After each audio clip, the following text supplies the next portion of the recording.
I'm Aaron Baker from PhoneDog.com, and it's part 2 of the full video review of the Nokia Lumia 925. It's a Windows phone that looks a lot like the HTC One in terms of the metal build quality and the overall shape. Can it compete with Android, or is the One the better buy? Let's find out in part 2. It's part 2 of a video review of the Nokia Lumia 925 on T-Mobile and coming very soon to AT&T. This little metal beauty brings Windows Phone 8 into the metal age, and it competes with the HTC One and of course specs-wise in a lot of different ways with Galaxy S4, the Optimus G Pro, and all the high-end Android devices on the market, not to mention the iPhone 5. Before we get into part 2 of this review, I want to thank my partners at Best Buy Mobile. Right now we're giving away a free Samsung Galaxy S4 on PhoneDog.com, and it's all because of Best Buy Mobile. When you go into Best Buy Mobile, you'll walk out working. They'll get your email, your web, your email settings, your store settings, and all set up and ready to go. So when you walk out the door, you're good to go at Best Buy Mobile. Let's jump right into part 2 and take a look at the speed test settings in this device, and we'll go into speedtest.net here. And this is an LTE device, as I said in part 1, running on T-Mobile's LTE network. The downside right now is in my office it does fluctuate between 4G LTE and HSPA. So I believe we're on HSPA right now, but we'll take a look and compare the HSPA plus speeds at 42 megabits per second, theoretically at least, to LTE on the other carriers, and then of course on T-Mobile. I've seen LTE speeds in the Dallas metro area as fast as 10 megabits per second on T-Mobile. I expect those to only get better as time goes on, but as you can see here, these download speeds are not very impressive. It could be an issue in my office. Take this with a grain of salt. I've seen far faster speeds in day-to-day testing, but just to show you on camera, here's what I'm getting between download and between upload speeds. 0.63 megabits per second on the download, looks to be about 0.22 megabits per second on the upload. Not impressive.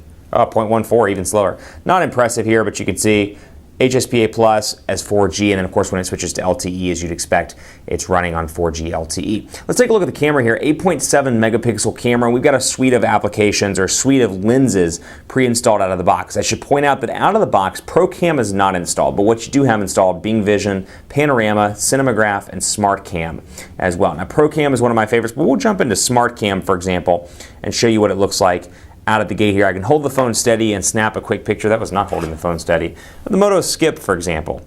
And I'll click here, and it'll take a bunch of different pictures and allow me to select the best one, as you can see there, lining those pictures right up. And I can go in and pick my favorite picture out of the bunch. And of course, it's capture best shot. We've got action shot. We've got motion focus, change faces. And I can see all those different pictures as I want to. And then of course I can go back, change faces, remove moving objects, etc.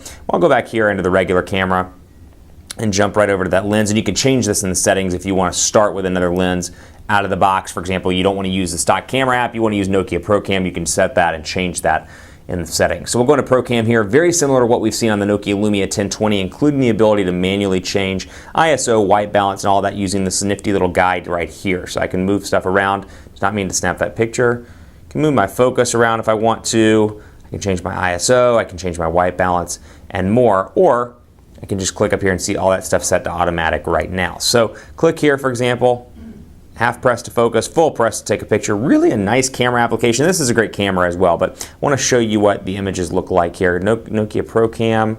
I want to show you the one that I took a second ago. And look how clear that is. That's a a nano SIM card. Look how clear those numbers are. You can see those numbers. It's easy. I'm actually going to do this live on camera so you can take a look here as well just to see what the camera quality is like. Very impressive camera quality on the Nokia Lumia 925. Just holding this up right here, as you can see. And look how clear that is. You can snap that picture. And there I have my SIM card. So, boom.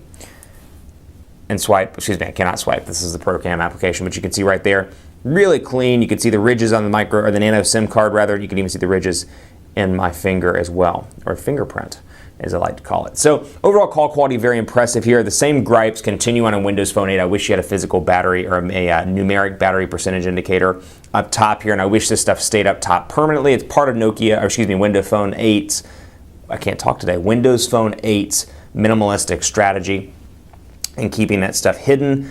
It's something I wish you had the option to change. That said, you know what, it's Windows Phone strategy, we'll leave it at that. I also want to profile some of Nokia's applications, including Here Maps, Here Transit, Here Drive, and Here City Lens. One of my favorite being Here City Lens. I use this on a pretty regular basis when I have a Windows Phone 8 device in my briefcase and I'm in a new city. So you can see right here, here's the city lens for Dallas. I'm exploring Dallas, and let's say I'm new to Dallas. Let's say I just landed and I want to come in here and say, you know what, I'm in this random office. I want to find a good place to eat or drink in this area. Well, I can calibrate the compass. I'll do this on camera. Actually, I'll do this off camera to do it quickly as possible. Let's get it calibrated.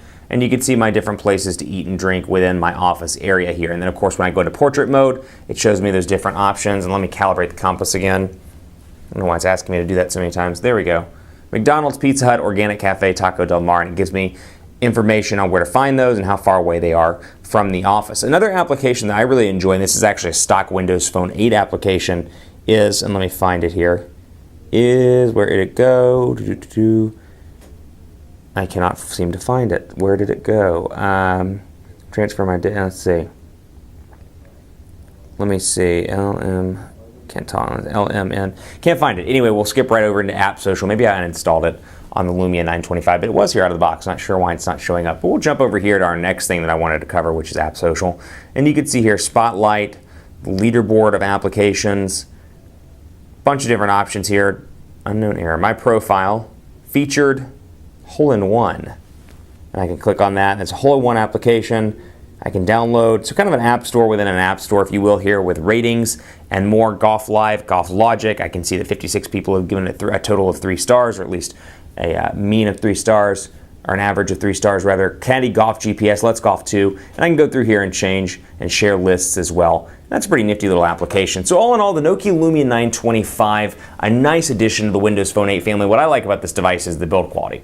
The metal is really nice, and it brings that HTC One-like look and feel to T-Mobile, and very soon to AT&T as well, in a blacked out kind of metal, very similar to the black HTC One on AT&T. But right now, silver on T-Mobile. You can get this right now on T-Mobile's new retail plans and get this and be out the door with Windows Phone 8 and 4G LTE connectivity. Do I like it? Absolutely. Do I wish Windows Phone 8 had a few more applications? Absolutely. But I think Windows Phone 8 does a great job and excels in a lot of different areas. Minimalism in terms of a user interface, continues to have great web browsing opportunity, or great web browsing all around on Windows Phone 8. Email continues to be pretty decent, assuming you're not using a Gmail application. For Exchange, it's great. And then of course the Office integration is fantastic as well. Not to mention that Nokia has quite a stake in the Windows Phone 8 game, so as you would expect, some of the value-added applications like City Lens, Drive, Maps, Transit, all that stuff really are nice value adds on top of Windows Phone 8. It's a winner in my book. Keep it locked on PhoneDog.com for more on the Nokia Lumia 925. I'm on Twitter at PhoneDog_Aaron, Facebook, Facebook.com/HiAaronBaker. Let me know what you think of this device through Twitter, through Facebook, or through Google+. And as always, I'll see you next time.